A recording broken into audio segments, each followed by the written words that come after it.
Je, kifaa chako kinahitaji kutengenezwa? Tunatoa uchunguzi wa bure.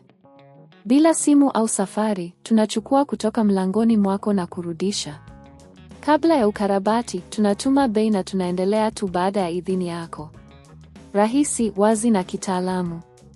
Kiungo kiko kwenye maelezo. Kwanza, hakikisha kuwa una vifaa vyote unavyohitaji kabla ya kuanza mchakato wa kubadilisha gatilio. Utahitaji: 1. Gatilio jipya la Dyson V10. 2. Zana za kufungua kama screwdriver. 3. Kitambaa cha kusafisha. Hatua ya 1: funga vifaa vyote kwenye eneo safi na lenye mwangaza mzuri. Hakikisha umeshatoa umeme kwenye Dyson V10 wako ili kuepuka ajali yoyote.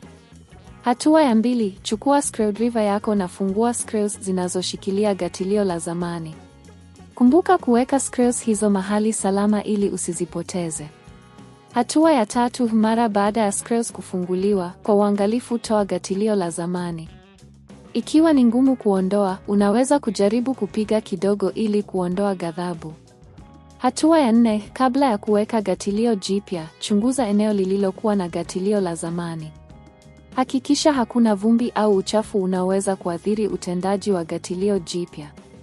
Tumia kitambaa chako cha kusafisha kufuta eneo hilo. Hatua ya 5: sasa, chukua gatilio jipya na uweke kwa uangalifu mahali ambapo gatilio la zamani lilikuwa. Hakikisha inakaa vizuri na haiko huru. Hatua ya 6: fungua screws zako na uziweke kwenye sehemu zao ili kuimarisha gatilio jipya.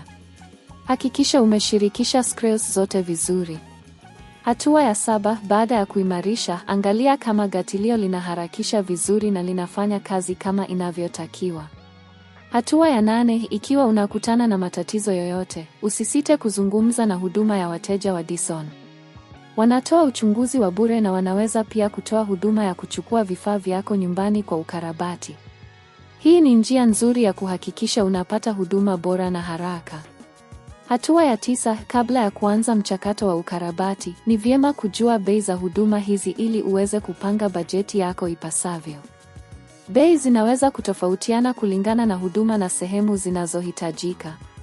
Kwa kumalizia, kubadilisha gatilio la Dyson V10 ni mchakato rahisi ikiwa utafuata hatua hizi kwa makini.